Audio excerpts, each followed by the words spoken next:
Hi, this is Tyler Constable with Avantra, and welcome to the users training video. In this, we're going to talk about the different roles, groups, and single users that can all be created within Avantra.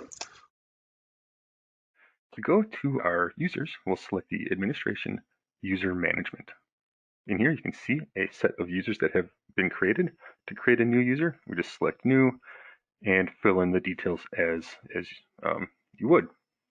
Now, some user information in here. I'm going to go select a user here. When a new user is created, you'll see that there is a new set of tabs that can be used. In here, you'll see the properties. And it's important to note that the email address here is what's going to be used for notifications, and the alternative email will be used for any text messaging out of notifications. You can select the membership tab in here. So these are where there's different roles and groups, which will lead to the permissions. Right? So as of right now, the view you see as multiple customers. So perhaps this is a managed service provider. If you're a single customer, you may only see one particular line. And then you can see all the different permissions that I have. So I've got pretty much almost all permissions. If I select the show all permissions here, there's a couple things I believe this particular user does not have. Oh, maybe they have got everything. So this has everything. But we can also look at the different membership types. So assign roles and groups by selecting back in our user management here, the roles tab. And here now you can see the different roles. So here I can select the administrator role. And first you'll see a new set of tabs have opened up on the bottom. So you can see here what's all part of this, and you can see where what lies under. So you can actually group customers within each other and design the roles around that as well. If I go into the permissions here, you can see that these are all that's pretty much everything in this administrator role. So let's take a look at a different one here. We have a real-time monitoring role.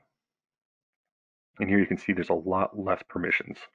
Now, if you want to change anything, simple as just selecting it, or you can select the assign button and select the permissions this way as well. It's also important to note you can copy these as well, so you can create new ones, or you can just copy them as well. So here we can do is view permissions. Perhaps I want to copy this for different various purposes. Select more and then copy. And now I can just do copy of, let's just say, view permissions, or view permissions 2, copy, and I now have this role. That's just a copied of all of the roles from the other one. You can also set up groups.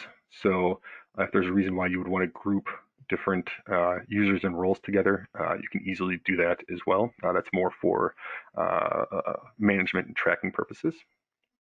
And then it's also important to note that you don't necessarily have to create users manually in here. If you do have Active Directory or any kind of SAML authentication, you can use an external directory as well, and documentation is all provided for this as well to set this up. So this is for single sign-on and management through Active Directory or whatever you would use. But in this session, we covered creating a user, permissions, and roles and groups.